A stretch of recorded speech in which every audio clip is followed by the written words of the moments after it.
Good evening बैठे सभी बैठो।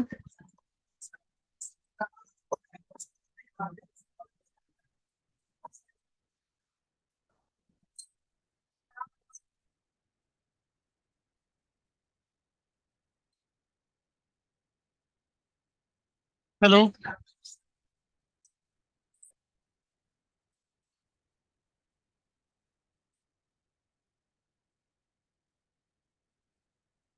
क्या था डिस्कशन आज का?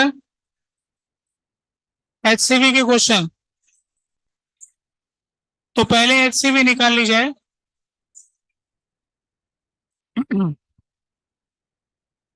शांति बनाए भाई। बातचीत करने के लिए चले जाएं बाहर। बैठे आराम से, फिर आ जाएं जब चाहें तब। ठीक है। तब आप लोग एचसीवी निकाल लीजिए। एचसीवी में कोई चैप्टर है फोटो इलेक्ट्रिक इफेक्ट, है ना? उसी का दिया था। तो बात यह कि रोज का होमवर्क रोज करने वाले कौन कौन है वो हाथ ऊपर करें। एचसीवी के प्रश्न, एचसीवी के होमवर्क करने वाले इतने लोग। अच्छा, इतने लोगों के पास सबूत किसके पास है? यहाँ अभी चेक करने आ जाऊं तो 3-4 लोग, मतलब आज यही रखा हुआ है, ढूंढने के तो वहां मिल जाएगा।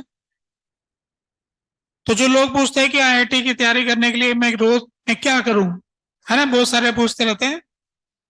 तो बस ये इतना छोटा सा जवाब है कि रोज का काम रोज करें।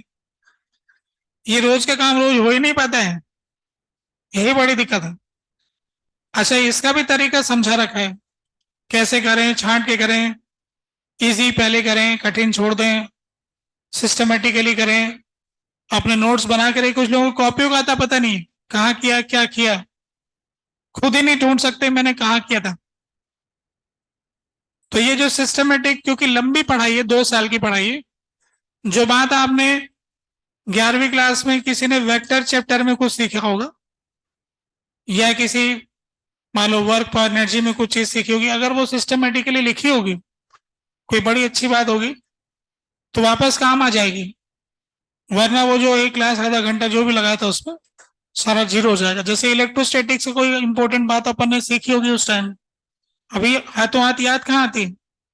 जो अनसिस्टमेटिक है उसके उसको पकड़ में भी नहीं आएगी, फिर समय निकल जाएगा। तो इसलिए रोज का काम रोज करने की बात है। ज्यादा सवाल भी नहीं है, कठिन सवाल भी नहीं है। एचसीवी में तो इजी इजी क्वेश्चन होते हैं। शुरू से देखो तो कॉन्फिडेंस बढ़ाने वाले होते हैं। एचसीवी करना मतलब कॉन्फिडेंस बढ़ाना। पहला सवाल करते हैं, मजा आएगा, अच्छा आंसर आ गया, दूसरे का भी आ गया, ऐसे अच्छा अच्छा लगेगा, फॉर्मूला फॉर्मूला याद हो जाएगा। बार बार सवाल करने में फॉर्मूला भी याद होता है। नहीं तो बाद में कोई थ्रेशोल्ड फ्रीक्वेंसी निकालो तो ये होता क्या है थ्रेशोल्ड, कुछ होता है ऐसा फॉर्मूला एच इंटू एफ, क्या करना है, ऐसे रह जाता है। तो अभी फिलहाल बताइए एचसीवी के प्रश्नों में से पहले 5 क्वेश्चन में, फिफ्थ क्वेश्चन का B option, how many photons are there in each cubic metre near earth surface at an instant. ये जो हमारी पृथ्वी है, इस पृथ्वी के ऊपर एक क्यूब बनाने की बात हो रही है। 1 बाय 1 बाय 1 सूरज की रोशनी बरस रही है पृथ्वी पर। तो जो सूरज की रोशनी बरस रही है पृथ्वी पर, ऐसे फोटोन की फॉर्मेट में आ रही है, ऐसे एंटर कर रही है। तो आपने पहले वाले पार्ट में निकाल लिया कि पर यूनिट एरिया पर सेकंड में कितना आ रहा है सन से पृथ्वी पर, ये तो हम जानते हैं। अब इसको कितना लेंथ इस क्यूब के अंदर एंटर करना है? 1 मीटर। 1 मीटर में एंटर करने में कितना टाइम लगता है? 1 डिवाइडेड बाय सी, सी की स्पीड है। इतने देर में जितने फोटोन पीछे से एंटर करेंगे फिर ढक्कन बंद कर लेंगे। तो टोटल कितने फोटोन हो गए? Rate rate of fall of photon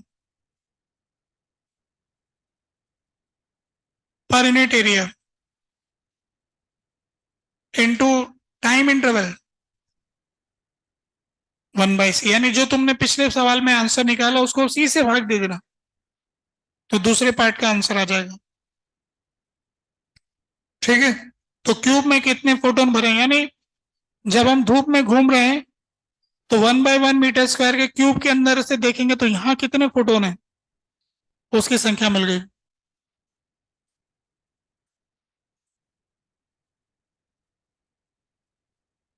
यहाँ पे शब्द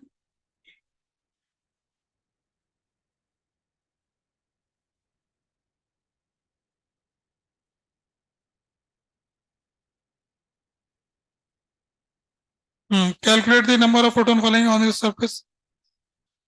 अब देखो सन और पृथ्वी का मामला यूं है, जैसे ये पृथ्वी, अभी सन दूर रहता है तो हमें छोटा सा दिखता है, तो सूरज की रोशनी ऐसे टेंजेंशियली कहीं जा रही है, जहां पे सुबह और शाम हो रही, तो ये इनके लिए, इधर अगर सूरज जा रहा है तो इनके लिए तो रात हो गई और इनके लिए तो सुबह हो रही है, ऐसा जा रहा है। इनके लिए सूरज उग रहा है, इनके लिए छुप रहा है।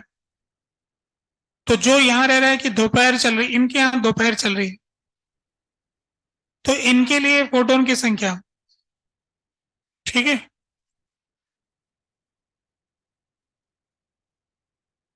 अब बताइए 6 से लेके 10 तक कोई दिक्कत नहीं, फिर 11 से लेके 15 तक। Question number 12, show that it is not possible for photon to completely absorbed by the free electron।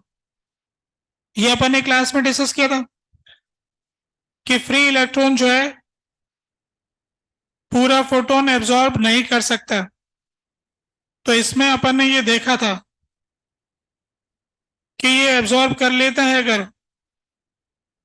तो इसके पास वेलोसिटी v आ जाती है, तो hc/λ बराबर हाफ mv² और h/λ बराबर mv, इससे v की वैल्यू 2c आती है। ऐसा होने के लिए इलेक्ट्रॉन को लाइट से डबल वेलोसिटी पे जाना होगा, जो कि आइंस्टीन ने कहा है कि ऐसा सोचना भी मत, है ना, असंभव बात है ये, लाइट की स्पीड के बराबर भी नहीं आ सकती, ऐसा वो कह के गए हैं। परंतु हमारे ग्रंथों में ऐसे डिस्कस किया हुआ है कि लाइट से भी तेज स्पीड वाले पार्टिकल होते हैं। अब ये लोग सोच रहे हैं, अभी हमने सोचा नहीं, अभी ढूंढ नहीं पाए, पर महाभारत की किताब में लिखा हुआ है। ठीक है, आगे बढ़ेंगे। तो 15 के आगे देखो, इसको देख, तुम इसमें से देख लो, 13 के आगे इधर से देखो, है ना, इसके बाद 21, है ना। क्वेश्चन नंबर 21 पूछना तुम्हें, और किसी ने कुछ पूछना है 20 तक? पहले 21 आ गया। 21 में हमको वेव का इक्वेशन दे रखा है, और इसमें इसको पढ़ करके हमको पता करना है कि स्टॉपिंग पोटेंशियल क्या होगा। तो वेव का इक्वेशन पढ़ना आता है तो ये हो जाएगा। इसकी इक्वेशन कुछ यूं दिया हुआ है, E0, इसको पढ़ेंगे तो ये अपन को लिख रखा है π/2, है ना, पाई होता है 3.14, 1.57 उसका आधा होता है, तो साइन π/2, तो ये आ रहा है साइन π/2, अंदर गुणा कर दूंगा x हो जाएगा, माइनस π/2c, ऐसा हो जाएगा ना, π/2 अंदर गुणा कर लेंगे।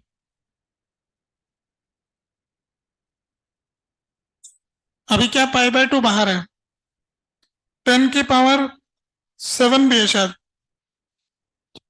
इंटू 10⁻7 है,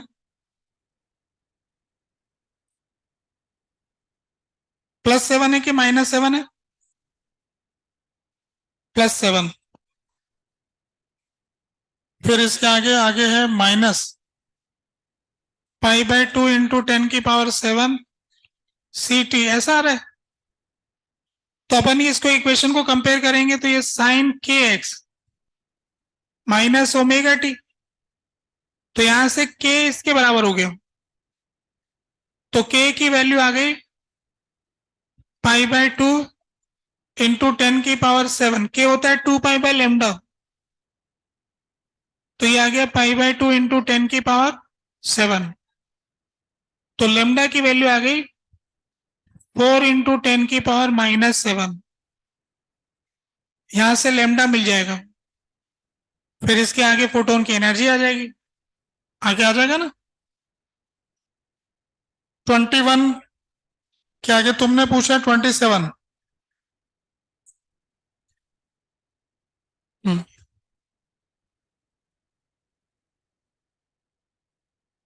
सिल्वर की बॉल है ना, कंडक्टर है, ठीक है। और 29 अभी कर नहीं पाएंगे, थ्योरी पड़ी नहीं है, इसलिए इसको छोड़ सकते हैं।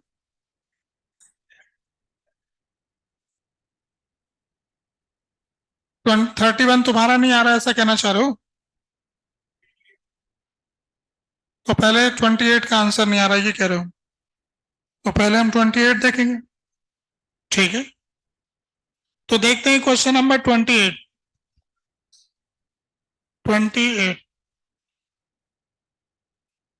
तो 28 में ऐसा दिया हुआ है कि एक कैपेसिटर टाइप का अरेंजमेंट है,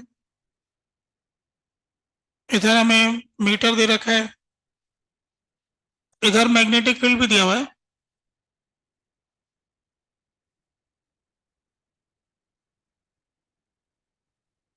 और यहां पर आ रहा है फोटोन।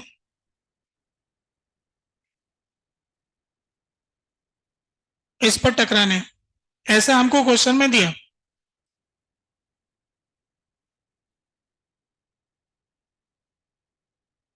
इनके बीच की दूरी 10 सेंटीमीटर है, तो ये दूरी 10 सेंटीमीटर हमने ले लिया।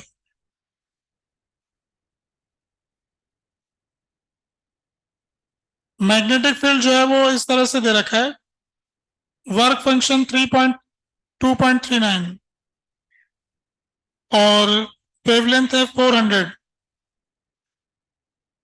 और 600, है ना। दो तरह की लाइट आ रही है, नहीं इनके बीच में कुछ भी हो सकती है। तो वेवलेंथ की वैल्यू कंटिन्यूस है, यहां से लेके यहां तक, तो ये है अपने पास 400 से लेके 600, तो 4000 से 6000 मान लो एंगस्ट्रॉम, 4000 से 6000 एंगस्ट्रॉम वाले हैं। ये लैम्डा की जानकारी दिया हुआ है, और वर्क फंक्शन हमको दे रखा है 2.39, तो इसकी एनर्जी निकाल लेते हैं अपन। तो एनर्जी का फॉर्मूला होता है hc/λ, तो ये आ जाएगा 12400 electron volt angstrom divided by 4000 angstrom, angstrom से एंगस्ट्रॉम कट गया, 00 से 00 कट गया, 3.1 आया, तो इसका एनर्जी आया 3.1, और इसका 6000 से कितना आएगा 2.07, तो 2.07 से 3.1। अब अपन को वर्क फंक्शन दिया हुआ है 2.39, तो इसका मतलब इससे तो ऊपर वाला ही रेंज जाएगा, सारे नहीं आएंगे, तो जो 2.39 से ऊपर वाली वही लाइट काम आएगी। उसका लेमडा निकालना चाहे तो निकाल सकते हैं, हालांकि देखते क्या है। Find the minimum value of B for which current registered is 0, neglect space charge, effect of any space charge. तो अभी इसमें क्या होगा कि जो इलेक्ट्रॉन बाहर आएगा उसकी दिशा के बारे में क्या कहें, वो हो सकता है कि यूं आ जाए, हो सकता है कि यूं आ जाए, हो सकता है कि यूं आ जाए, अनेक दिशाओं में संभावना है इसकी।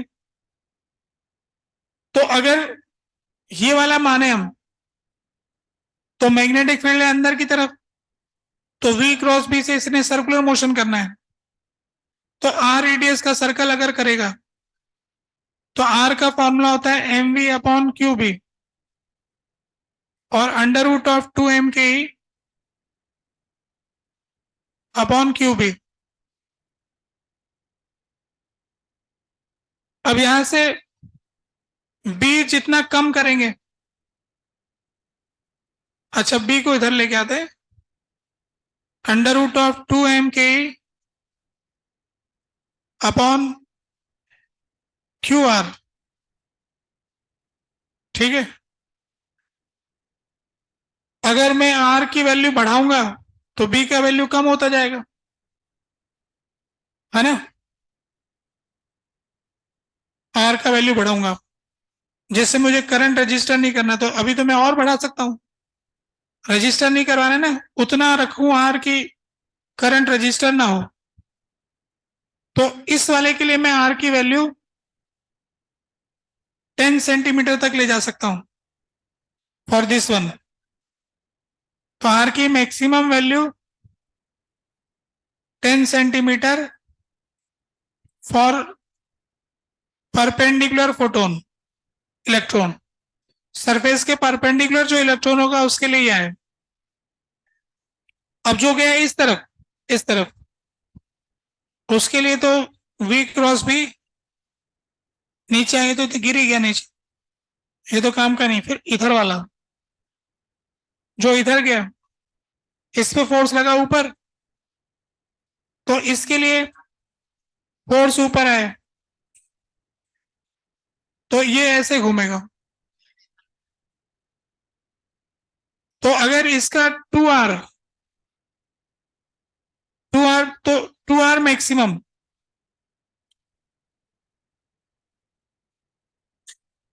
टेन आएगा फॉर पैरेलल, तो R मैक्सिमम 10 आ गया, 5 आ गया। अगर मुझे इसको रोकना है तो मुझे 5 तक रख सकता हूं, उससे ज्यादा नहीं रख पाऊंगा। तो उससे फिर B की एक वैल्यू आएगी, उसको रोकना है तो 10 तक रख सकता हूं, उससे B की एक वैल्यू आएगी। अब इसमें मुझे किसी को भी नहीं जाने देना है, तो ऊपर तो K मैक्सिमम लेना पड़ेगा, है ना। आखिरी कंडीशन लगाएंगे ना अपन कि कोई भी ना जा पाए, तो ये इस वाले का 5 ले लूंगा नीचे, और उस वाले का मैक्सिमम ले लूंगा। तो मैक्सिमम वाला नहीं जा पा रहा है, तो फिर वो तो जा ही नहीं पाएगा, 10 पे जाने वाला भी नहीं आ, उससे आंसर नहीं आ रहा, 10 से आ रहा है, 10 से आ रहा है। तो इसका हम कुछ इलाज नहीं कर सकते, जो जवाब है वो तो यही है। बस इसमें ये मानना पड़ेगा कि परपेंडिकुलर जा रहा है, तब तो ये सही है जो HCD ने दिया, ठीक है। हाँ, डायरेक्शन वगैरह तो हम कुछ नहीं कह रहे हैं, क्योंकि हम तो जानते हैं कि अंदर उसको मिलेगा, फिर वो विचार करेगा कब बाहर आएगा, हो सकता है इधर आ जाए, प्रोबेबिलिटी तो कम ही होगी उसकी, पर फिर भी मान लेते हैं।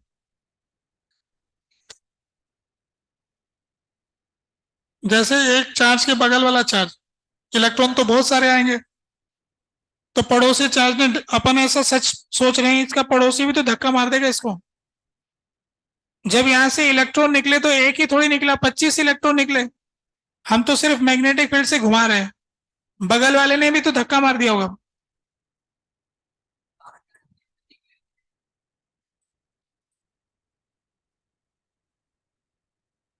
स्पेस चार्ज से इतना ही मतलब है कि आप कहानी तो एक इलेक्ट्रॉन की सोच रहे हो, पर प्रैक्टिकल लाइफ में बहुत सारे इलेक्ट्रॉन आएंगे, तो जो पांच सर्कुलर सोचा जा रहा है, ऐसा सोच रहे ना कि कोई और फोर्स लगा नहीं रहा है, तो पड़ोसी इलेक्ट्रॉन ने भी तो फोर्स लगाएगा जो छूटा होगा, तो उससे उसको तो कंसिडर ही नहीं किया ना हमने, वन टाइम वन को ही कंसिडर कर रहे हैं हम, तो उसका ये मतलब बस, ठीक है। अब 31,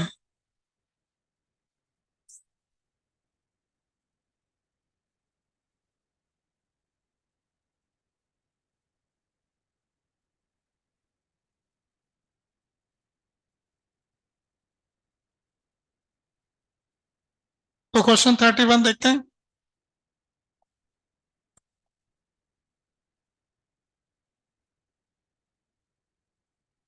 थर्टी वन में ऐसे दे रखा है कि एक छोटा मेटल प्लेट है जो कि 20 सेंटीमीटर रखा है एक लार्ज मेटल प्लेट से, जिसकी चार्ज डेंसिटी कुछ है। एक बड़ी मेटल प्लेट है जिसकी चार्ज डेंसिटी सिग्मा है। तो हम जानते हैं कि प्लेट पे सिग्मा होता है तो दोनों तरफ सिग्मा होता है, क्योंकि अंदर ई जीरो होता है, मेटल में ई जीरो होता है। अब इससे दूर एक छोटी प्लेट है,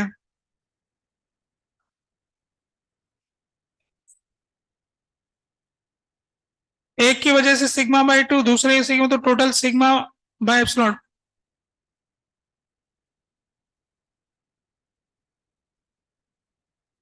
कोई किसी को रोक नहीं सकता। फिर आ गया, दिक्कत नहीं है। ठीक है, तो इस प्रकार ये सॉल्व हो गया। जिसने सवाल पूछा था उसकी समस्या दूर हो गई। बाकी लोग समझ गए कि ये सवाल घर पे करके देखना है, इसमें समस्या आती है। ठीक है, तो पॉइंट क्लियर हो गया सबको। आगे बढ़ना है, अब शीट में बढ़ना है। शीट निकाल लीजिए। तो शीट में आपको क्या दिया था? सेक्शन डी और सी। तो एक्सरसाइज 1 पार्ट 1 सेक्शन सी निकाल लीजिए पहले तो। सी में कुछ पूछना है और फिर डी में कुछ पूछना है। बी में पूछना है, नहीं पूछना है। अब पार्ट 2 में आ जाइए, उसमें कुछ पूछना है। बी में, सी में। C2 पूछना चाहते हैं। C2, C2 देख लेते हैं। क्वेश्चन C2,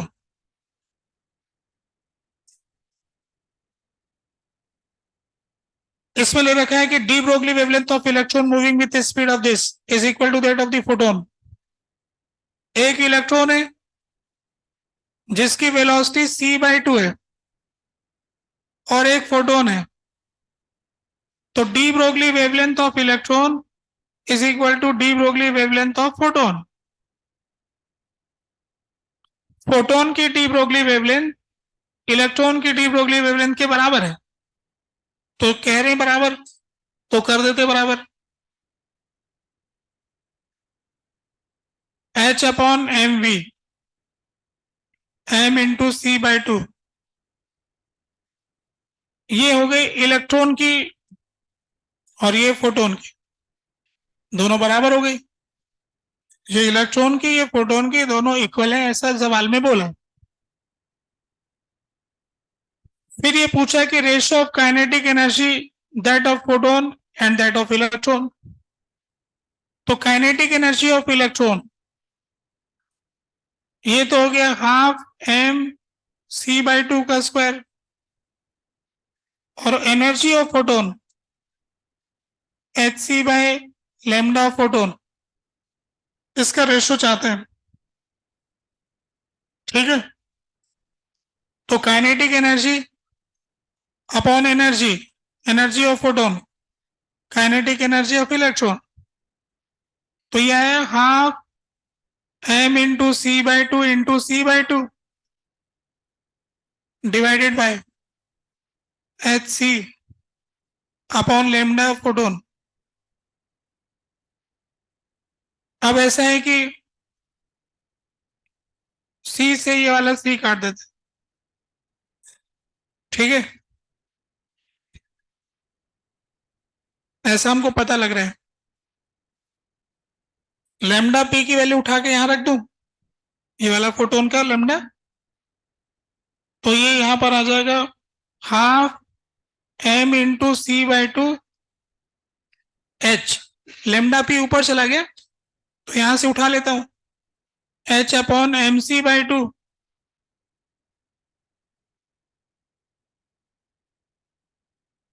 है ना। ये उठा के रखा ना,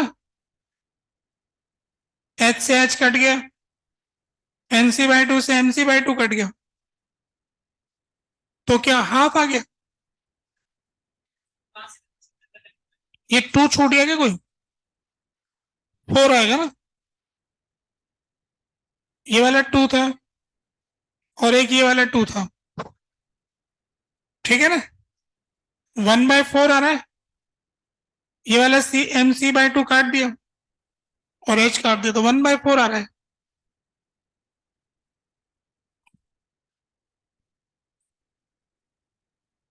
अच्छा,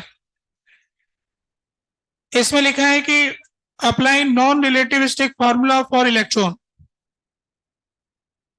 तो रिलेटिविस्टिक फॉर्मूला जो होता है उसके अंदर जो होता है मास भी चेंज हो जाता है, और उसमें एक फैक्टर आता है अंडर रूट में 1 - p/c का स्क्वायर। मास का भी फॉर्मूला ऐसा कुछ होता है, मास वेलोसिटी डिपेंडेंट होता है, ये रिलेटिविस्टिक फॉर्मूला है। ऐसे ही फिर एनर्जी का फॉर्मूला होता है, उसमें आ जाता है m0c² upon under root of 1 - mc²।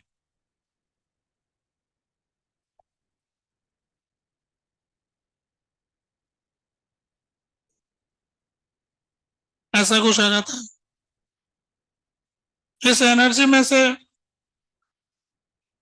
-m0c² घटा देते हैं तो काइनेटिक एनर्जी आ जाता है। तो ये बोला है कि ऐसे फॉर्मूले वगैरह जो है मत यूज करना, ये कुछ फॉर्मूले होते हैं इनका उपयोग ना करें, ऐसा बोल रहे हैं। इन्हीं क्या करें, बस जानते नहीं क्या करोगे, ठीक है।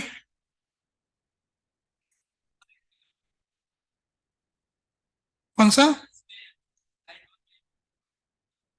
तो वही तो लगाया हमने।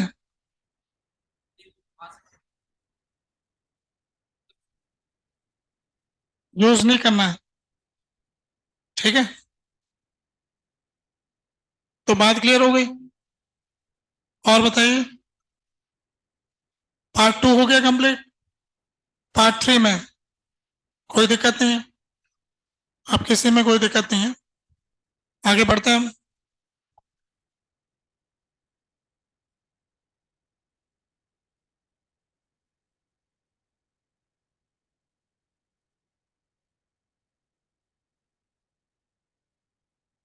तो अपन बोर मॉडल में आ जाते हैं। तो पिछली क्लास में हमने देखा था कि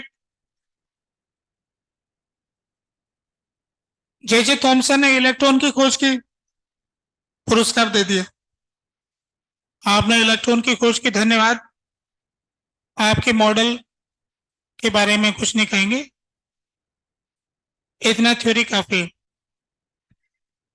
फिर इसके बाद में रदरफोर्ड ने अपना मॉडल पेश किया। तो रदरफोर्ड के मॉडल में और कुछ नहीं तो न्यूक्लियस की खोज हो गई। उन्होंने इस बात को क्लियर कर दिया कि प्लस का चार्ज छोटी जगह पर रहता है, जो हम आज भी मानते हैं। तो ये एक कंट्रीब्यूशन था उस मॉडल का। पर ये जो सर्कुलर मोशन उन्होंने कहा, और ये कुछ समझा नहीं पाए वो, कि इस एटम का साइज कुछ भी हो सकता है, और आयोनाइजेशन एनर्जी का हिसाब नहीं बैठ रहा था। इलेक्ट्रॉन एक्सेलरेट करेगा तो रेडिएट करेगा, ये सब कोई जवाब नहीं मिल रहा था। हाइड्रोजन स्पेक्ट्रम कहाँ से आया, इसका कोई जवाब नहीं था। तो एक तरह से रदरफोर्ड के दिमाग में इतना ही विचार था, उन्होंने कहा देखो अब तो कुछ नहीं समझ में आता है, इतना बता दिया बहुत। फिर इसके बाद में बारी आई बोर की। जैसा कि मैंने पिछली क्लास में बताया कि अपने किसी दूसरे व्यक्ति के अंडर काम करते थे, और रदरफोर्ड की बुराई उन्हें अच्छी नहीं लगी, तो वो रदरफोर्ड की शरण में आ गए। उनका भी भला हुआ, बुराई करने से कभी फायदा नहीं होता है ना। अच्छे लोगों के साथ जुड़ने से अच्छा होता है, बुरे लोगों से दूर ही रहना चाहिए।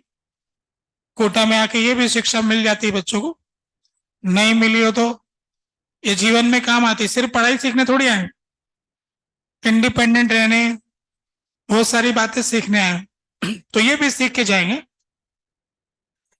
तो कहना ये चाहता हूं कि बोर ने गलत संगत छोड़ करके अच्छी संगत में आए। आते ही उन्होंने अपना टारगेट फिक्स किया कि मुझे इनका मॉडल ठीक लग रहा है, मैं इसको आगे ले जाऊंगा। पर हम ये जानते कि चाहना और करने में बहुत अंतर होता है, कि मैं ऐसा चाहता हूं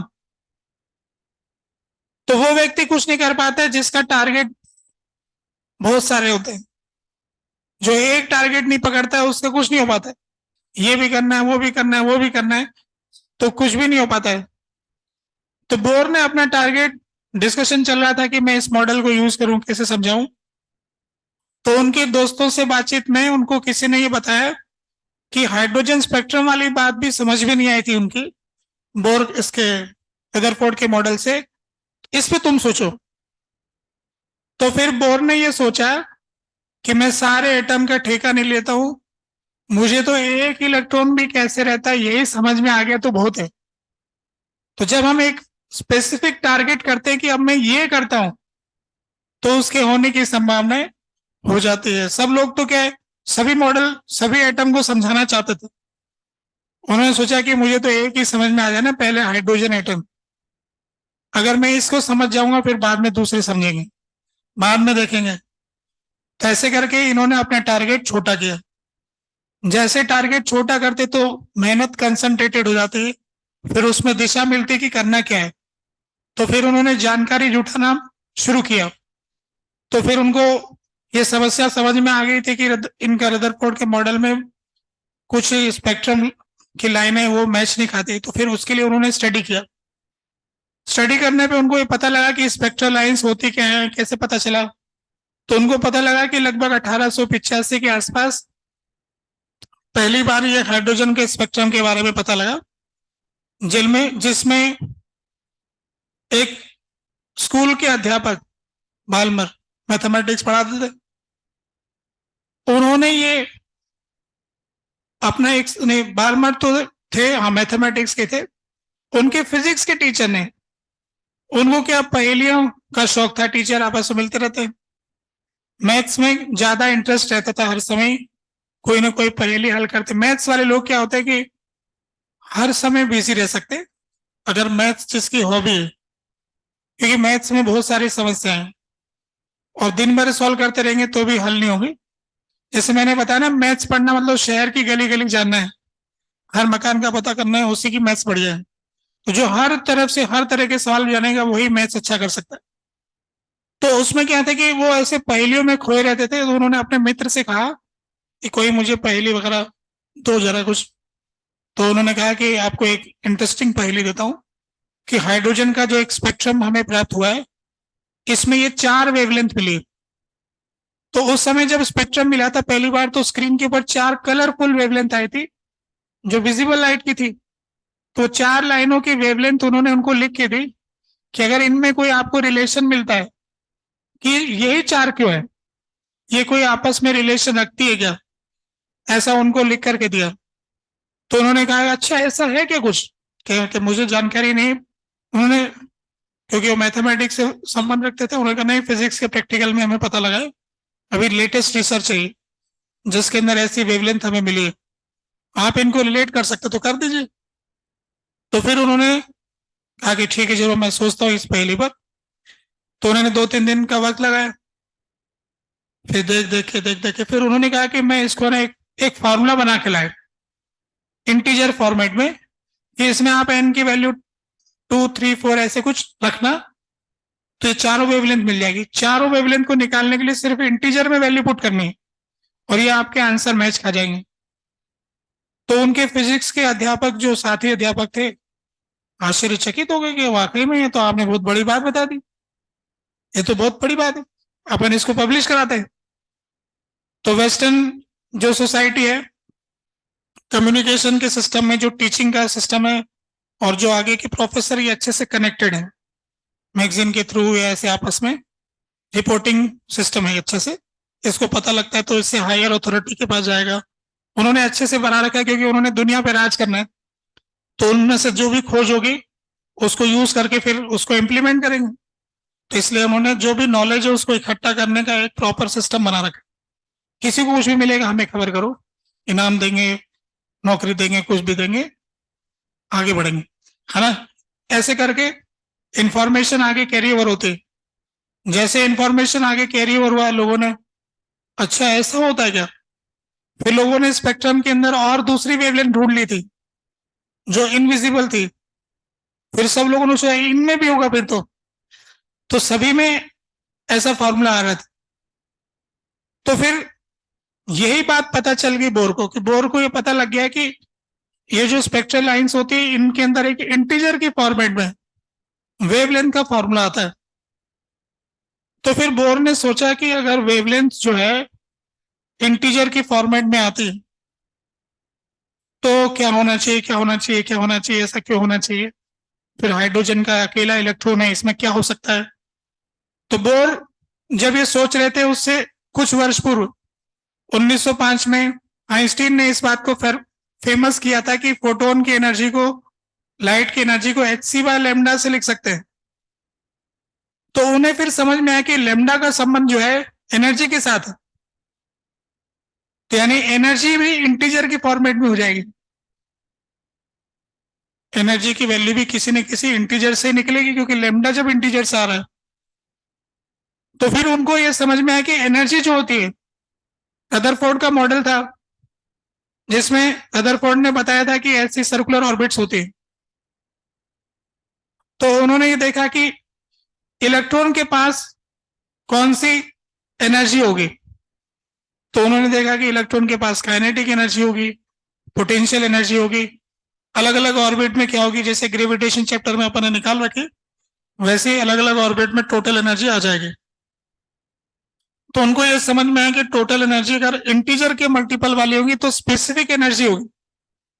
तो उन्होंने ये सोचा कि हो सकता है कि हाइड्रोजन एटम के अंदर कुछ स्पेसिफिक एनर्जी की ऑर्बिट्स आए, जैसे ये वाली ऑर्बिट है, इसमें एनर्जी E1 हो, इसमें E2 हो, इसमें E3 हो, और ये इंटीजर की वैल्यू से डिसाइड होती हो। तो कुल मिला के बार्मर की सीरीज से सोचना शुरू किया। आइंस्टीन की इक्वेशन को, क्योंकि वो आइंस्टीन को जानते थे उस समय ज्यादा, इसलिए वो इसको प्लैंक की इक्वेशन कहने की बजाय आइंस्टीन की इक्वेशन कह रहे हैं। बनाई तो प्लैंक ने थी, आइंस्टीन ने कहा हमने भी बनाई। तो कुल मिला के आइंस्टीन का नाम उन्होंने लिया। तो दोनों बोर के साथ अच्छी बात ही रही कि बोर बाकी सारे वैज्ञानिकों से ज्यादा उम्र रही इनकी। बहुत सारे वैज्ञानिक पहले चले गए, ये कैमरा वैमरा टीवी इनका आविष्कार होने से पहले ही, ज्यादा रिकॉर्डिंग नहीं है आइंस्टीन वगैरह इन सब की। बोर जो है बाद के टाइम में गए, मतलब काफी वर्ष तक रहे, तो इसलिए सबकी कहानी सुना देते। बोर ने अपनी तरफ से आगे की जनरेशन के सामने पुराने वैज्ञानिक जिनके साथ रहे मिले सबकी कहानियां सुनाते थे, कई किताबें लिखी। तो इसलिए उनकी बहुत सारे डिस्कशन है हमारे पास। तो उन्होंने जो कहा, इसमें से ये जो कैलकुलेशन आया, यहीं से उन्होंने रिलेशन निकाला और फाइनली एक इक्वेशन ढूंढ के लाए कि एंगुलर मोमेंटम जो है वो इसका मल्टीपल होगा, रिवर्स प्रोसेस। क्योंकि MVR का एक्सप्रेशन आ रहा था काइनेटिक एनर्जी में, और उसको लेके जाएंगे, अभी अपन कैलकुलेट करेंगे। तो कुल मिला के बोर के पास में एक टारगेट था कि मैं तो सिर्फ हाइड्रोजन को ही समझाऊंगा। जैसे उन्होंने अपना टारगेट छोटा किया, उनको दिशा मिली कि अब हाइड्रोजन में क्या। फिर उन्हें टारगेट मिला कि इसमें कोई स्पेक्ट्रम होता है, कि ये तो पता ही, रिजल्ट तो पहले ही पता है, तो चलो मैं स्पेक्ट्रम को ही समझाऊंगा। फिर स्पेक्ट्रम में क्या, कि इसमें वेवलेंथ जो है n की फंक्शन, इंटीजर के फंक्शन में दे रखी है, तो फिर उसको रिवर्स, अगर वेवलेंथ को इंटीजर के फंक्शन में लाना है तो रिवर्स प्रोसेस करके फॉर्मूला सेट किया। फाइनली इसको उन्होंने अडॉप्ट किया। एंगुलर मोमेंटम जो है वो NH/2 पाई है, इसी को कहते हैं बोर मॉडल। बोर मॉडल बोलने का मतलब एंगुलर मोमेंटम क्वांटाइज होना। एंगुलर मोमेंटम क्वांटाइज होगा, ऐसा कहते वक्त उन्हें आइंस्टीन का चेहरा, प्लैंक का चेहरा, इनका चेहरा याद आ रहा। इन्होंने भी तो क्वांटाइज क्वांटाइज किया, मैं भी कर सकता। ऐसे क्वांटाइजेशन करते वक्त हिम्मत चाहिए होती है कि पहले किसी ने ऐसा काम कर रखा हो, तो उसके भरोसे दूसरा भी घोषित कर देता है। तो क्वांटाइजेशन में ये उनके लिए प्रेरणा स्रोत है कि मैंने उनसे प्रभावित था, मैंने कहा मैं भी ऐसा ही विचार रख देता हूं। तो अब हम बोर के पोस्टुलेट्स लिखेंगे, फिर हम देखेंगे कि कैसे ये आंसर आए। तो कुल मिला के उन्होंने आंसर से थ्योरी बनाई और सब दुनिया के सामने रख दी, फिर थ्योरी से आंसर आना ही था। तो जितने सवाल उस समय, जो भी फैक्ट उस दिन तक पता थे, वो उन्होंने भिड़ा दिए ताकि कोई सवाल पूछ ना पाए। ऐसी थ्योरी लिख के दी कि मुझसे कोई कुछ पूछ नहीं पाए, और जो मेरी थ्योरी लगाए उससे जितने भी फैक्ट पता है वो सारे मैच हो जाए, तो मैं परफेक्ट थ्योरी बना रहा हूं। ऐसा विचार से उन्होंने अपनी थ्योरी बनाई। तो उनकी थ्योरी के हिसाब से लिखते हैं स्टेटमेंट अगले पेज पे। पहला statement, atom consists of two parts.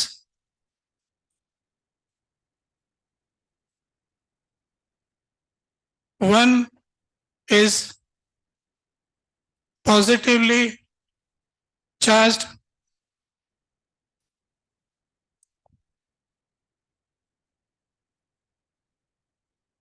nucleus,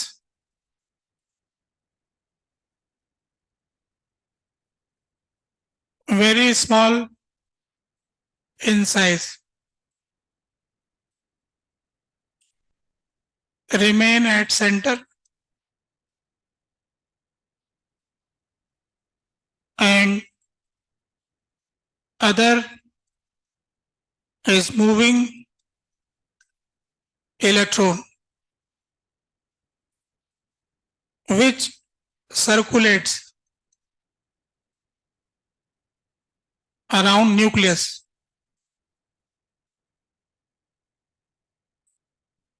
तो पहला स्टेटमेंट तो उन्होंने अपने गुरुजी रदरफोर्ड का ही ले लिया, जैसे कि न्यूटन ने गैलीलियो का लिया था first law, Newton first law Newton ने नहीं दिया था।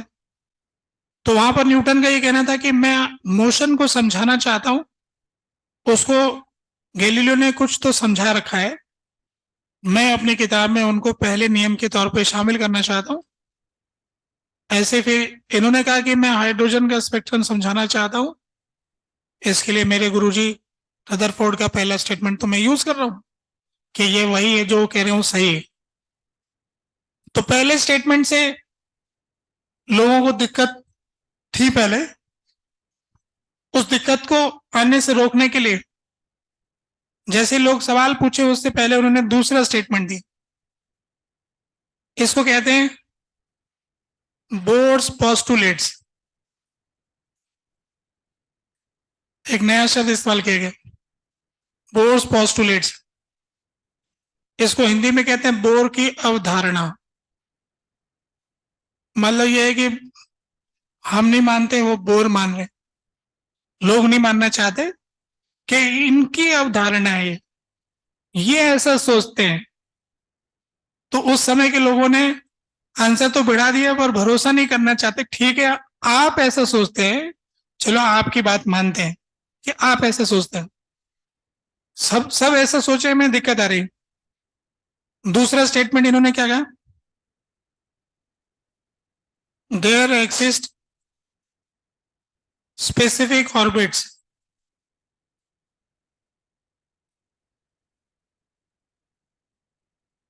while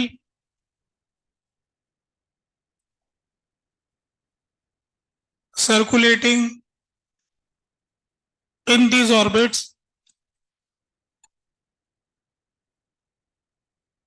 electron will not radiate such orbits are called stationary states.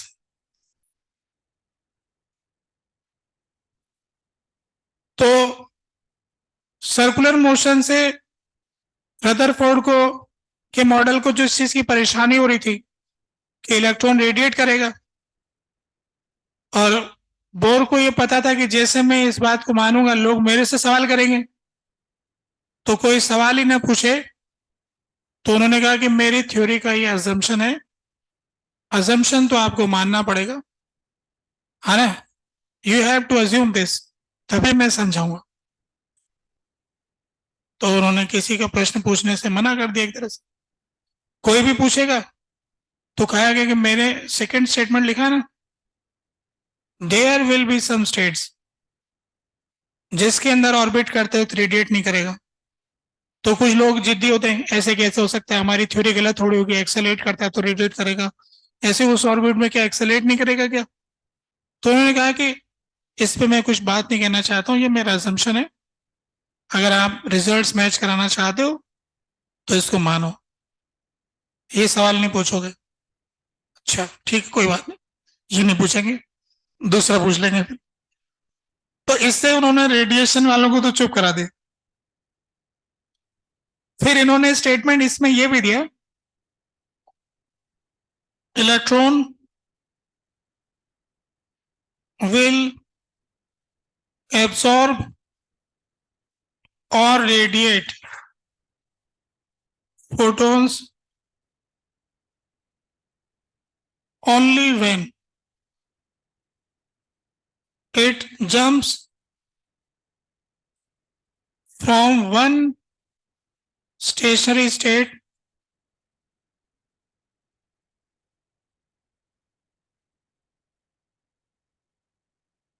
to other stationary state.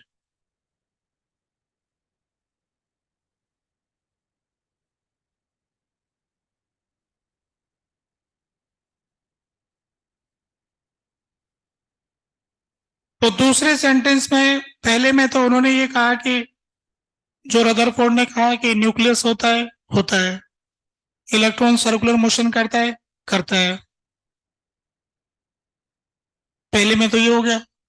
दूसरे में कहा कि कुछ ऐसी ऑर्बिट होती है, ऐसे तो इनफाइनाइट ऑर्बिट हो सकती है, पर उन्होंने कहा कि कुछ स्पेसिफिक ऑर्बिट होती है, अगर उस जगह उस रेडियस पे ऑर्बिट पे वो सर्कुलर मोशन करेगा तब रेडिएट नहीं करेगा। फिर एक और मिलेगी ऐसे कि वो मिले, बताओ वो ऑर्बिट कैसे मिलेगी, उसको ढूंढेंगे कैसे? तो उसके लिए उन्होंने तीसरा, ये पहले दो नियम तो कुछ, पहला तो ये है कि भाई रदरफोर्ड का है, दूसरा है कि कोई सवाल न पूछे उसको रोकने का है। असली जो स्टेटमेंट वो तीसरा वाला है, जिससे हिसाब किताब लगेगा। तो बोर मॉडल मतलब तीसरा स्टेटमेंट है।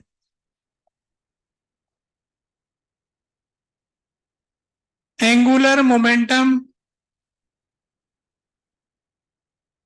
ऑफ इलेक्ट्रॉन ब्रैकेट में atom is quantized and is given by formula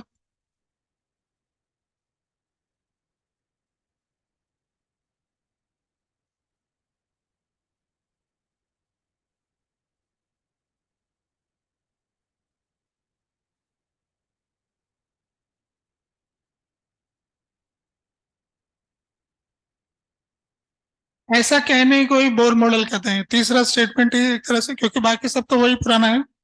bore की तरफ से मॉडल में क्या दिया, ये दिया। एक्चुअली रदरफोर्ड की जो इक्वेशन थी, ग्रेविट इलेक्ट्रोस्टैटिक फोर्स बराबर mv²/r, उसमें एक वेरिएबल कम पड़ रहा था, v भी अननोन था और r भी अननोन था। तो उन्होंने तो कहा कि v चेंज कर लो, r चेंज कर लो, एटम का साइज चेंज कर लो।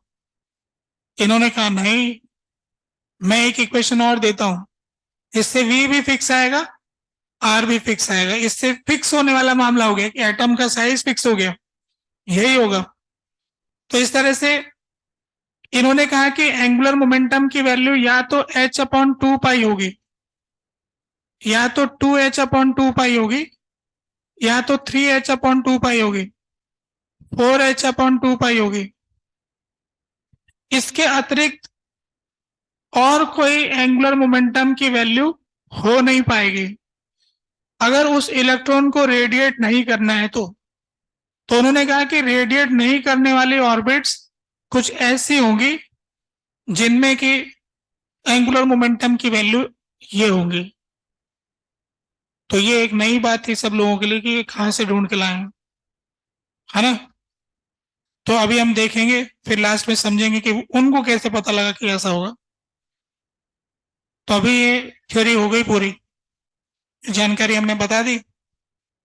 अब बोर मॉडल लगाते हैं, हिसाब लगा लेते हैं। ये थ्योरी कंप्लीट, बोर मॉडल हो गया ये, ठीक है। अच्छा, इसमें एक बात कह देता हूँ, थोड़ी सी बात। ये जो उनका कहना था कि first orbit, second orbit, third orbit, उनके हिसाब से कुछ स्पेसिफिक ऑर्बिट ही होगी, ठीक है। उनके हिसाब से ये जो डिस्टेंस है फर्स्ट वाले का अगर r0 मानते हैं तो ये कुछ r0 का मल्टीपल ही होगा, जो भी आएगा कुछ ना कुछ इसका मल्टीपल ही आएगा, स्पेसिफिक ही होगा। ऐसे ही इलेक्ट्रॉन की वेलोसिटी अगर यहां पर v0 है तो इसी के मल्टीपल में कुछ आएगी। इन ऑर्बिट में इलेक्ट्रॉन की वेलोसिटी फर्स्ट ऑर्बिट के कुछ मल्टीपल्स में ही प्राप्त होगी। ऐसे ही फर्स्ट ऑर्बिट की एनर्जी कुछ E0 है, तो ये कुछ, इसको E1 मान लो, इसको E2, इसको E3, E4, E1 की वैल्यू E0, तो E0 के कुछ मल्टीपल के फॉर्मेट में ही वहां कुछ मिलने वाला है, इंटीजर के साथ कुछ जोड़ बाकी गुणा भाग होना है। तो अभी इसका हिसाब लगाना सिखाएंगे कि कितना होना है। जो सबसे नीचे वाली स्टेट है उसको ये कहा गया कि ये तो ग्राउंड स्टेट है, n=1, ग्राउंड स्टेट, सबसे अंदर वाली स्टेट। तो बोर का ये कहना था कि हाइड्रोजन एटम में अगर मुझे ये स्पेक्ट्रम समझाना है तो मुझको ये मानना पड़ेगा कि बहुत सारे स्पेसिफिक एनर्जी लेवल है इस तरह के। इकलौता इलेक्ट्रॉन होने के बावजूद भी वो हो सकता है कि इनमें आए जाए, जिसकी वजह से ये एनर्जी रिलीज होगी। और ये जो एन, इससे ऊपर वाली जो स्टेट है n>1 जो भी है वो सब एक्साइटेड स्टेट कहलाते हैं, ग्राउंड स्टेट और excited state.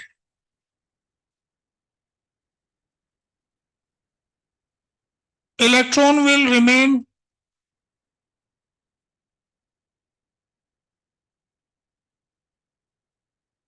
in ground state for most of time.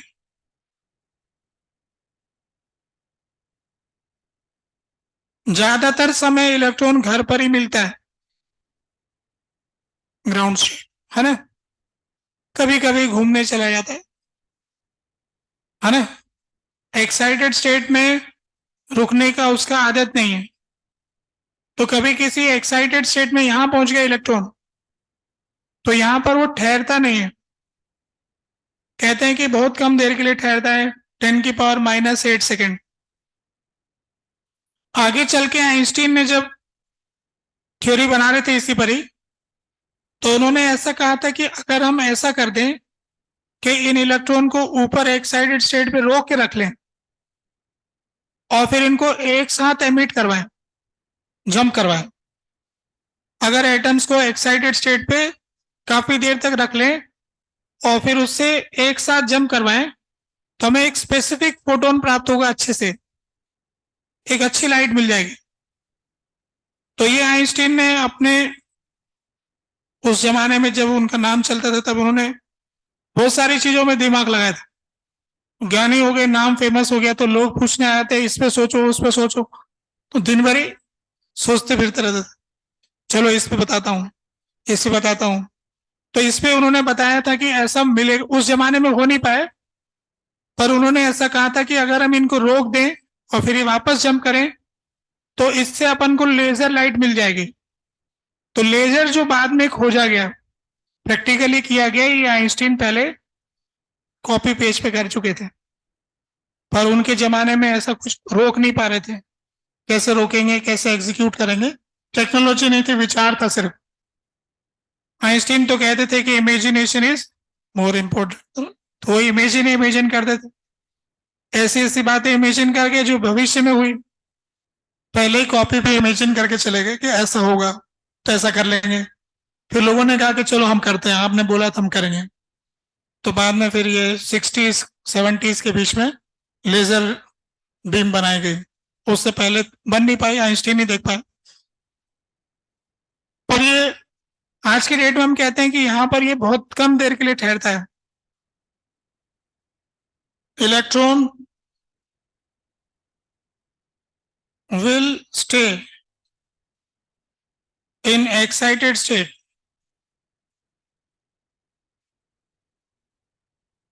for very short duration.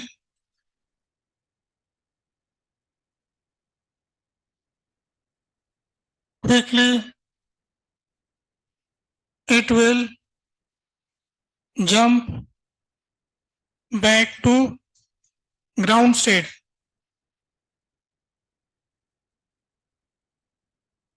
By different ways.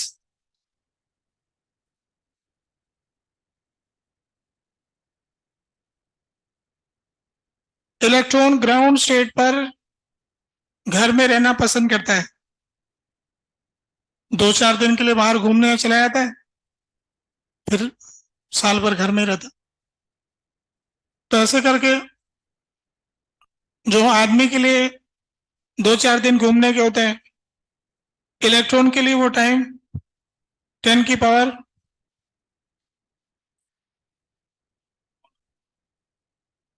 Ashmit जाजोड़िया है, बुलाना चाह रहे हैं बाहर पे।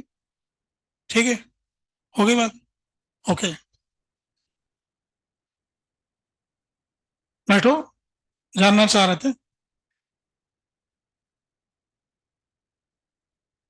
तो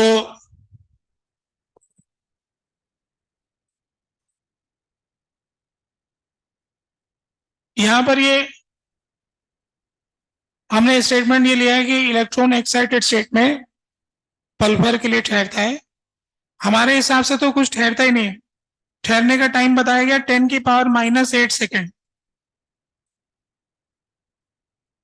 बोले मैं घूम के आता हूं, कितनी देर रुकना, बस आ रहा हूं, 10⁻⁸ इतना तो कुछ भी नहीं आदमी के लिए, परंतु इतनी देर में वो लाखों चक्कर खा के आ जाएगा। इसकी स्पीड इतनी ज्यादा है कि एक्साइटेड स्टेट पे जाकर के वो लगभग 65 लाख चक्कर खा के आए। अच्छा, घूम के आए क्या कि इतनी देर वहां क्या गया, हो चक्कर मारे, कितने मारे, 65 लाख। अच्छा, बहुत मार लिए, फिर तो काफी देर रुक गया लगता है। भागता ही इतना तेज है, जो तेज चलता है ना, जो ज्यादा होमवर्क करता है, फटाफट काम करता है, उसको 1 हफ्ता भी मिल जाता है तो बहुत कुछ रिवाइज कर लेता है। जो ढीला ढाला है, कागज के, मैं प्लानिंग बनाऊंगा, मैं एक दिन बैठूंगा, मैं एक दिन पढ़ूंगा, है ना, कल पढ़ूंगा, आज नहीं, ऐसे करता है। उसको महीना भी दे दोगे तो वही वही प्लानिंग ही बना रहा था बैठा बैठा।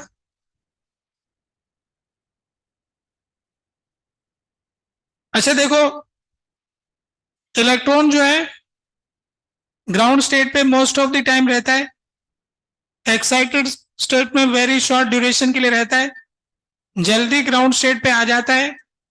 ग्राउंड स्टेट पे आ सकता है कैसे भी, सीधा जंप मारे, टुकड़ों में जंप मारे। अगर वो सीधा जंप मारता है तो एक ही फोटोन रिलीज होगा, टुकड़ों में जंप मारेगा तो अलग अलग एनर्जी के फोटोन रिलीज होंगे। इस तरह से बोर ने बहुत सारी लाइनों को समझाया कि इकलौते इलेक्ट्रॉन से इतनी लाइनें कैसे पैदा हो सकती हैं। ठीक है, ये बात हमें समझ में आ रही है इससे। इसके अलावा ये जो इलेक्ट्रॉन है,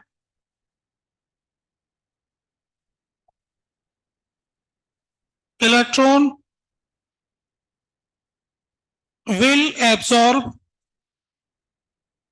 only specific energy photon.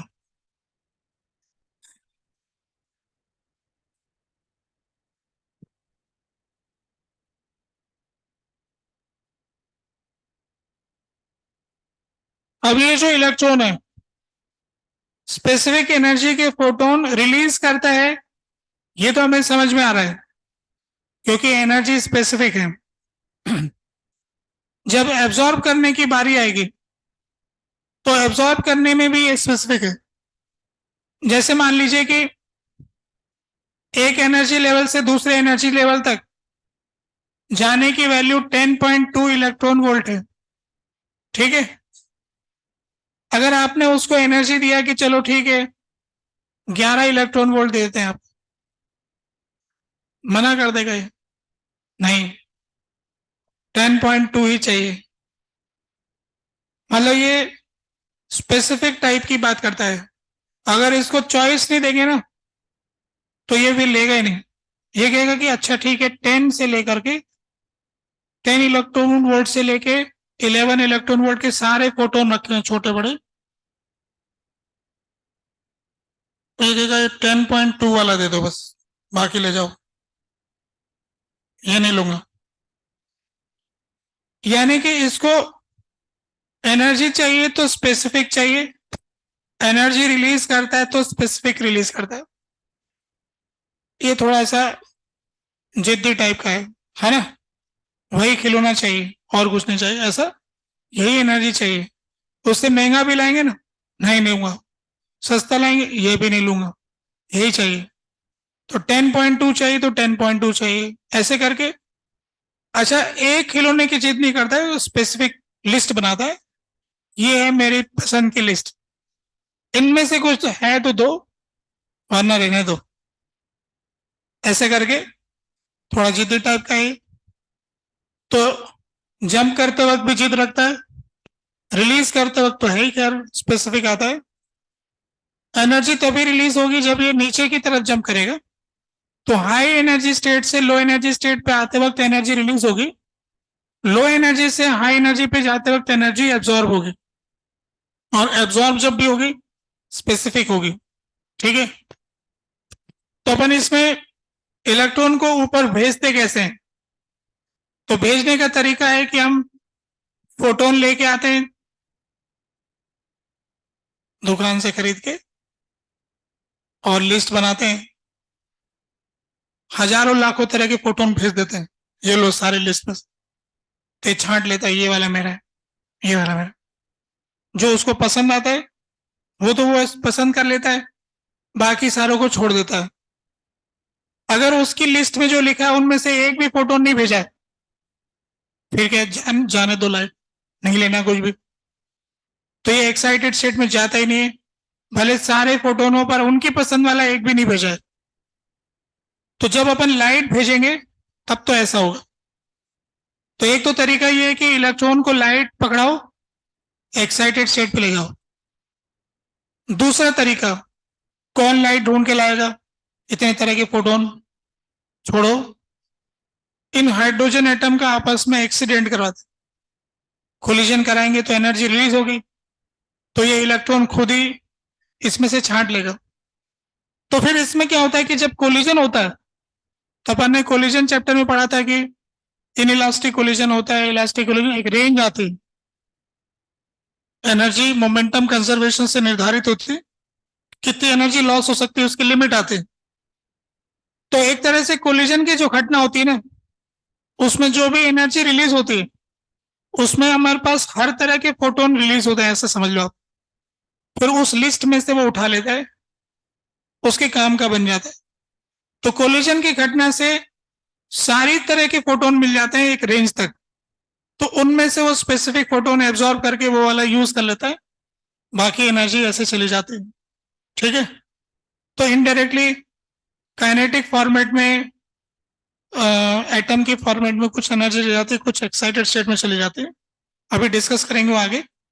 फिलहाल बेसिक बेसिक बात मैंने बता दी जो बताने वाली थी, पूरा स्पेक्ट्रम उससे समझ में आ जाता है। तो फिलहाल इसके कुछ एनर्जी लेवल का कैलकुलेशन कर लेते हैं, रेडियस का, वेलोसिटी का, जो आपने कुछ कर भी रखा होगा। तो मिलाते हैं पहले कैलकुलेशन।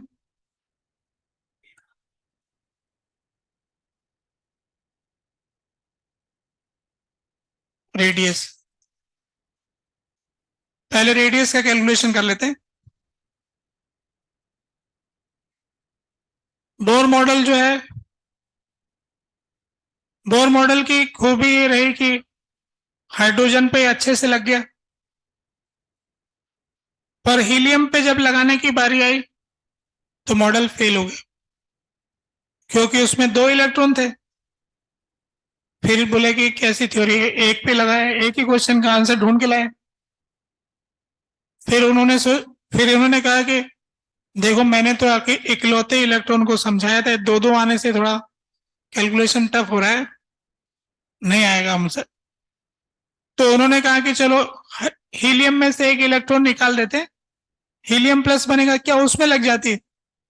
तो उनकी थ्योरी देखा गया कि हीलियम प्लस में लग जाती। तो फिर बोर खुश हो के देखो मेरी थ्योरी लग रही है। फिर एक और पे लगाते हैं, लिथियम प्लस प्लस पे लगा दी, इस पे भी लग रही है।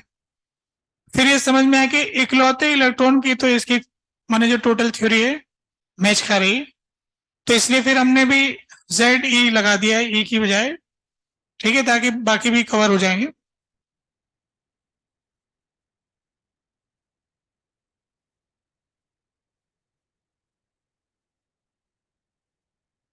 सेंट्रीपिटल फोर्स और सेंट्रीपिटल एक्सेलरेशन।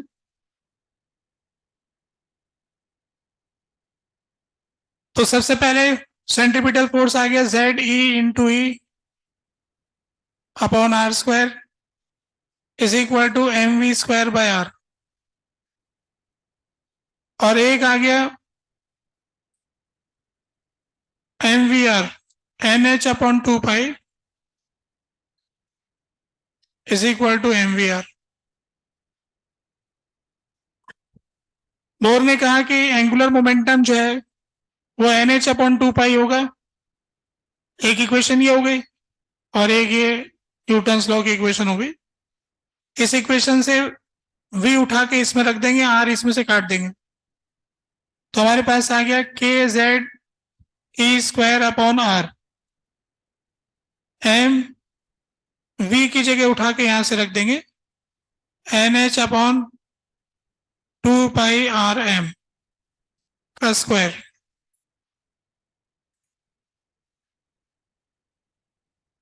यहां से ये वाला r स्क्वायर उठा के इधर ले गया, r रह गया, बाकी सब इधर आ गया। तो r का वैल्यू आ गया n square h square 4 pi square k Z ई square m। N square h square upon 4 pi square k Z ई स्क्वायर m। आप लोगों को तो याद ही होगा ये, अच्छी बात।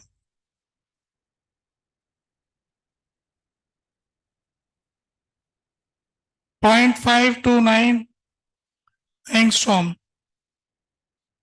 N square by Z. ये इस तरह से फॉर्मूला बन जाता है। तो इस प्रकार इनकी जो ऑर्बिटल रेडियस का हिसाब आया वो कुछ इस तरह का आ गया कि अगर फर्स्ट ऑर्बिट को हम आर नॉट कहते हैं तो सेकेंड ऑर्बिट 4r0 होगा, third orbit 9r0, square times आ रहा है नंबर का स्क्वायर। एन हो गया number of orbit, n is equal to 1 बोले तो first orbit, n equal to 2 second orbit, n equal to 3 third orbit. First orbit को ग्राउंड स्टेट कहा गया, बाकी सबको एक्साइटेड स्टेट कहा गया। तो जो फर्स्ट वाली रेडियस है 0.529 एंगस्ट्रॉम, इसका नाम रखा गया बोर रेडियस, बोर के नाम पे। ये कुछ तो रख दे उनके नाम पे, तो बोर रेडियस के नाम से हाइड्रोजन एटम की रेडियस को बताया गया। तो ये तो हो गया कैलकुलेशन ऑफ रेडियस, ये आप लोगों को याद है। इतने देर तक जब तक एग्जाम हो जाए बाद में भूल जाना, इसके आगे बढ़ेंगे।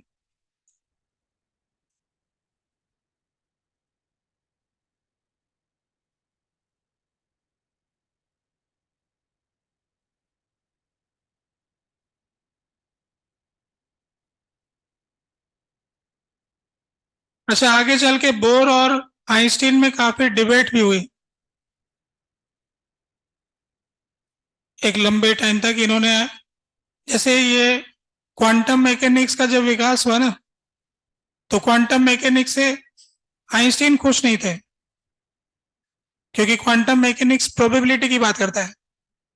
आइंस्टीन का मानना था कि संसार ऐसे संभावनाएं नहीं है, फिक्स चीजें हैं, फिक्स रूल से फिक्स होना चाहिए, संभव कुछ भी हो सकता नहीं होगा, कुछ फिक्स होगा, ऐसा उनका इंट्यूशन था शुरू से ही। तो इसीलिए फिर आइंस्टीन ने कई थॉट एक्सपेरिमेंट दिए जो कि उनकी थ्योरी के अगेंस्ट क्वांटम मैकेनिक्स में डिबेट किए। तो लेटर लिख करके भेजते थे, फिर बोर उसका जवाब देते थे, फिर इनमें आपस में डिबेट होती थी। फिर ये एक जना एक बार के लिए चुप हो जाता था, फिर उसका काउंटर जवाब देते थे। ऐसी स्टोरी है इनके बीच में आगे के टाइम में। ये रेडियस का कैलकुलेशन हो गया, इसके आगे बढ़ते हैं। Calculation of speed.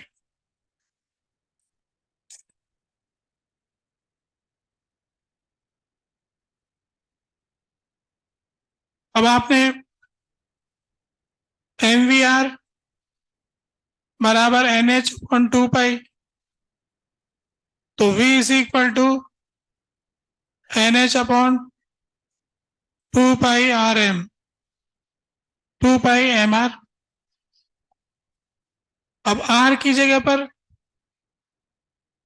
जो आपने अभी याद कर रखा है, R जो आप कह रहे थे ना आपने याद कर रखा है, क्या याद किया है? 4 pi square KZ E square M। अब ये वाले M से ये वाला N तो कट ही गया, NH से एक NH कट ही गया, तो अब V का वैल्यू आ गया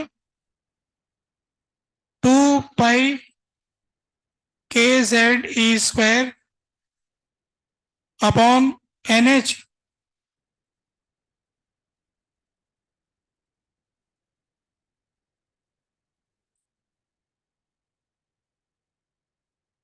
2 पाई KZ E square upon NH, ये आ रहा है। इसको फिर हम 2.18 10⁶ मीटर पर सेकेंड Z/N,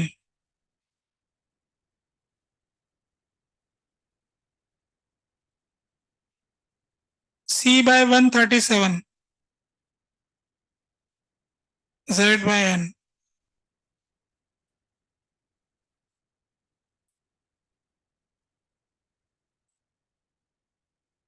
लाइट की स्पीड को 137 से भाग देंगे तो वही आएगा।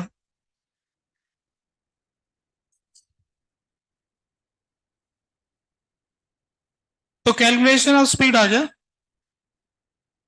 कि अलग अलग ऑर्बिट में स्पीड क्या होगी। अच्छा, स्पीड से हमें क्या पता लगा? ये पता लगा कि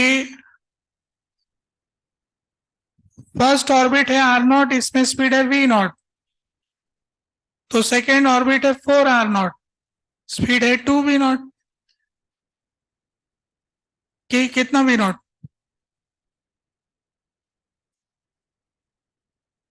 0 V0/2,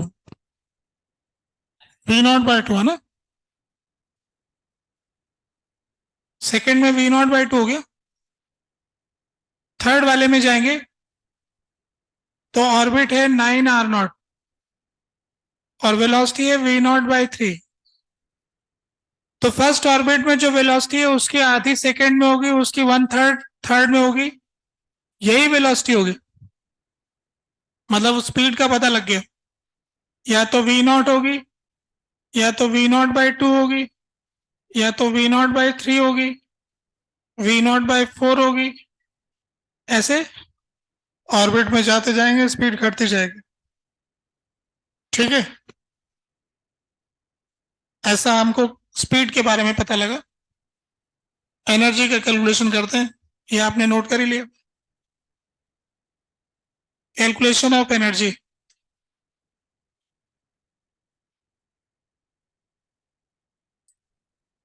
एनर्जी का कैलकुलेशन, तो एनर्जी को कैलकुलेट करेंगे तो उसमें कोई इलेक्ट्रॉन जो सर्कुलर मोशन करता है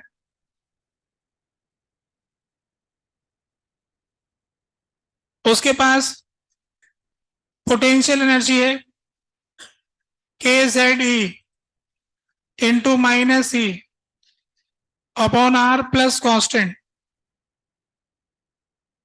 अगर हम कहीं पर भी जीरो असाइन ना करें तो पोटेंशियल एनर्जी के फॉर्मूले में एक कांस्टेंट आता है। तो ये जनरल फार्मूला हो गया। अब काइनेटिक एनर्जी निकालनी है, तो काइनेटिक एनर्जी का कैलकुलेशन है 12mv²।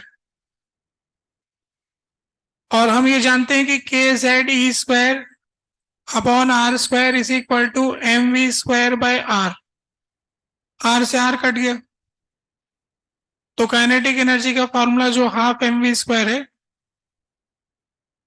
वो हो जाता है KZE² अपॉन 2r।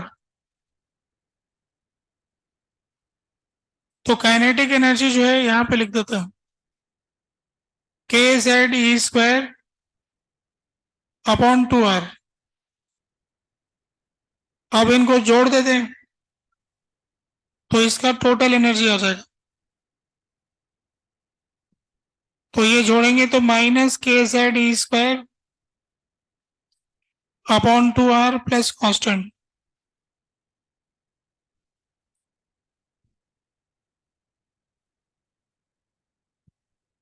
तो इस तरह से इलेक्ट्रॉन की एनर्जी का रेडियस के साथ रिश्ता आ गया। अलग अलग रेडियस में कितनी एनर्जी होगी ये हमको मिल गया। अब इसमें अजम्पशन लेते हैं, if u equal to 0 at r equal to infinity then c is equal to 0। Potential energy को अगर हम इंफिनिटी पे 0 मान लें, जो कि इलेक्ट्रोस्टैटिक्स में मानते हैं, तो बिना कहे वही होती है। मतलब ये तो हम कह रहे हैं पर कुछ ना कहें तो यही केस होता है। तो उस हिसाब से फिर पोटेंशियल एनर्जी का फॉर्मूला सिंपल हो जाएगा, -KZE² upon 2r। Kinetic energy का 2 कहां से आ गया, upon r। KZE² upon 2r और -KZE² अपॉन 2r। इससे ये पता लगता है कि kinetic energy is minus of total energy और potential energy is twice of total energy. तो change in kinetic energy is negative of change in total energy. Change in potential energy will be twice of change in total energy. हम आगे चल के kinetic energy का और potential energy का formula नहीं देखेंगे, हम टोटल एनर्जी का देखेंगे। तो उसके चेंजेस से ही इसके सारे चेंजेस बताएंगे, उनकी वैल्यू से ही इसकी सबकी वैल्यू बताएंगे। तो फॉर्मूला तो टोटल एनर्जी का याद रखेंगे, और उसी से काइनेटिक एनर्जी बता देंगे, पोटेंशियल एनर्जी बता देंगे। तो टोटल एनर्जी जो है उसका डबल करोगे तो पोटेंशियल एनर्जी आएगी। तो टोटल एनर्जी ज्यादा हुई कि पोटेंशियल ज्यादा हुई? टोटल एनर्जी का डबल पोटेंशियल एनर्जी है, तो कौन ज्यादा हो? टोटल ज्यादा हो।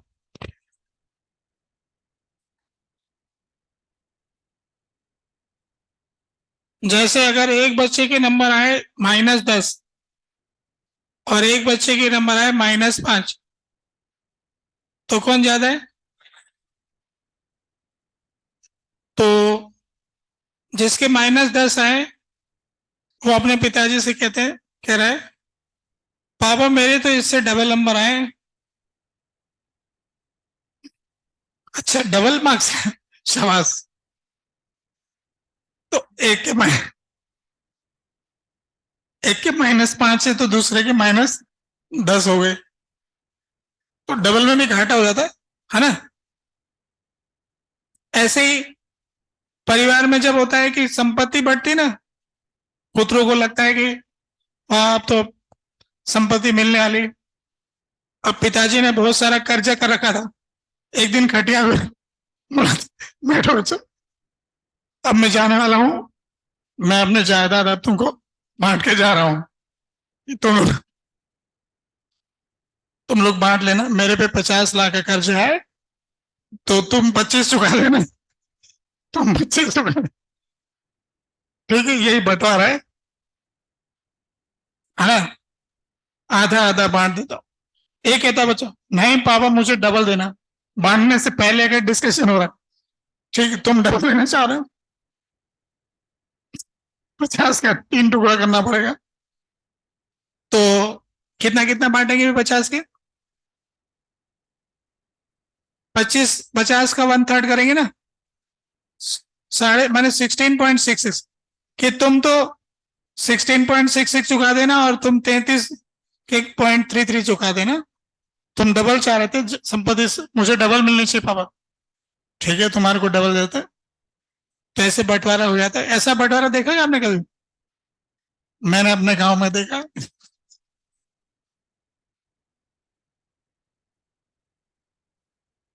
तो कहने का मतलब ये हुआ कि नेगेटिव में ज्यादा होने से घाटा होता है, ध्यान रखना है। अच्छा, चेंज इन टोटल एनर्जी निकालेंगे तो इससे ये सब निकल जाएगा। तो अपन को कुल मिला के टोटल एनर्जी का फॉर्मूला देखना है। टोटल एनर्जी का फॉर्मूला ये है। अच्छा, जब कांस्टेंट आएगा तब कांस्टेंट का फर्क पड़ रहा है, डायरेक्ट डबल नहीं हो रहा है। ठीक है, तो अभी इसमें जो हमारे पास फॉर्मूला है टोटल एनर्जी का, वो आ गया -KZE² अपॉन 2R। अब आर तो आप कह रहे हो आप लोगों ने याद कर लिया, क्या याद किया? n²h² अपॉन m, यहां रख दिया। फिर इसको ऊपर ले गए,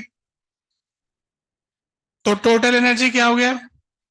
-2 पाई² k² z² e⁴ into m upon n²h²। इस तरह का हो गया। इसको सॉल्व करने से आता है -13.6 electron volt z² bye n²।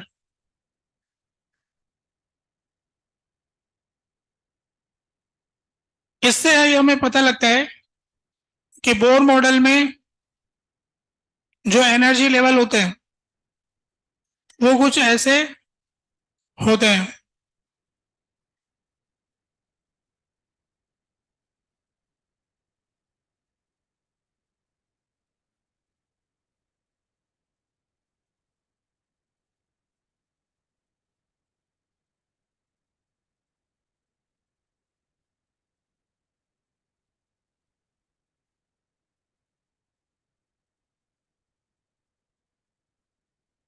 ये n इक्वल टू इंफिनिटी, ये n इक्वल टू 1। तो जो ऐसे लाइनें बाद में बहुत पास पास आ जाएंगी। यहाँ की एनर्जी जो इंफिनिटी वाला है उसकी एनर्जी 0 है, और इसकी एनर्जी को अपन माइनस ई नॉट मान लेते, क्योंकि सब माइनस की है इसलिए नीचे वाले को माइनस ई नॉट। सेकेंड वाले की जो वैल्यू है वो माइनस ई नॉट बाई 4, फिर minus E not by 9, minus E not by 16, कोई भी हो इनमें से ऐसे ही आएगी। एनर्जी लेवल जो है इस तरह से डिवाइड होंगे। अब z की वैल्यू चेंज करोगे तो इनके अंदर एक फैक्टर मल्टीप्लाई हो जाएगा। तो जो भी एनर्जी लेवल हाइड्रोजन में होंगे, अगर हम उनको 4 से गुणा कर देंगे, है ना, इसको 4 से गुणा कर दोगे तो ये हीलियम के आ जाएंगे, helium plus plus, helium plus के, और इसको 9 से गुणा कर देंगे, लिथियम प्लस प्लस के आ जाएंगे। क्या हाइड्रोजन में के सारे एनर्जी लेवल हीलियम में मौजूद रहते हैं कि नहीं रहते हैं? All energy levels which are present in hydrogen are also present in helium plus. क्या कहते हो? होता है ना? All energy level which are present in hydrogen atom will also present in lithium plus plus, वो भी होते हैं। वो इस तरह से होते हैं कि जितने भी इवन नंबर वाले हैं, हीलियम प्लस के जो इवन नंबर वाले हैं, वो सब के सब वही हैं जो हाइड्रोजन वाले हैं। 2 3 4 ऐसे इक्वेट करके निकाल सकते हो फॉर्मूले से। कैसे आता है देखो, energy, total energy of hydrogen is equal to total energy of helium plus, बराबर किया तो इसके हिसाब से आ गया -13.6 electron volt upon n hydrogen का square into 1 square, -13.6 electron volt upon n helium का स्क्वायर इंटू 4। अभी आपस में कट हो गए, इसको इधर ले गए, इसको उधर ले गए, तो n helium is twice of n hydrogen. ऐसा ले जाएंगे ना, तो n hydrogen n helium by 2, तो हाइड्रोजन के वो सारे एनर्जी लेवल हीलियम में होंगे, क्योंकि n तो इंटीजर है, तो हीलियम का जो इवन नंबर होगा वो 2 से डिविजिबल होगा। तो हीलियम का जो दूसरा वाला है वो हाइड्रोजन के पहले वाले में होगा, हीलियम का जो चौथा वाला है हाइड्रोजन का वो दूसरा होगा। तो जितने भी इवन नंबर वाले हैं हीलियम में, हीलियम प्लस में, वो सब के सब वही हैं जो हाइड्रोजन वाले हैं। 2 से भाग दे करके वो हाइड्रोजन का वो नंबर पता लग जाएगा कि इसमें वो है। तो छठे नंबर का जो है उसको 2 से भाग दिया तो 3 में आ गया। तो हाइड्रोजन का जो तीसरा है, जैसे आप लोगों का रटा हुआ भी होगा कि हाइड्रोजन का जो सबसे पहला है वो -13.6 है, -3.4, -1.51, -0.85, -0.54, -0.38, -0.28, ऐसे 7 सीढ़ियां याद कर ली। ठीक है, 7 समुद्र, 7 सुर, 7 सीढ़ियां, 7 रंग, है ना। तो ये 7 लेवल, तो 13.6 ये है ना, जैसे इसका तीसरा है -1.51, तो वो छठे नंबर पे हीलियम में मिलेगा। 2 से गुणा कर दो तो हीलियम वाला पता लग जाएगा। अच्छा, जो 3 के टेबल में आएंगे, क्योंकि ऐसे ही वो उसके लिए लिखोगे तो वहां पे 9 आएगा, तो n hydrogen is equal to n, अच्छा हीलियम प्लस लिखना पड़ेगा, हीलियम प्लस, है ना, N lithium plus plus divided by 3 आ जाएगा। तो जो भी 3 से डिविजिबल है, जो भी 3 से डिविजिबल है वो सब हाइड्रोजन वाला ही है। तो तीसरे नंबर वाला हाइड्रोजन का पहले वाला है, छठे नंबर वाला हाइड्रोजन का दूसरे वाला है। तो जो भी 3 के डिवीजन में आ रहा है वो सब हाइड्रोजन वाले है, बाकी अलग है। अच्छा, हीलियम और लिथियम में कोई कॉमन है क्या? कौन कौन से हैं जो कॉमन है? जो वो नंबर जो 2 और 3 से डिविजिबल है ना, 2 और 3 के जो भी डिविजिबल है, यानी किससे 6 के डिविजिबल है, जो 6 के टेबल में आते हैं। जो 3 की टेबल में आते हैं वो तो हाइड्रोजन और लिथियम प्लस प्लस वाले हैं। लिथियम प्लस प्लस में 3 की टेबल वाले है ना। जो 2 के टेबल में आते हैं वो हाइड्रोजन और हीलियम प्लस वाले हैं। और जो 6 की टेबल में आते हैं वो हीलियम और lithium plus plus, helium plus और लिथियम प्लस प्लस में होंगे, होंगे ना। कुल मिला के वही कॉमन है जो हाइड्रोजन वाला है, और दूसरा कॉमन नहीं, बाकी सब अलग अलग है। आज का समय समाप्त हो गया। आप लोगों की क्लास है क्या? चलो ठीक है, यहीं रोकना पड़ेगा। होमवर्क, होमवर्क सेक्शन डी कौन सा रह गया?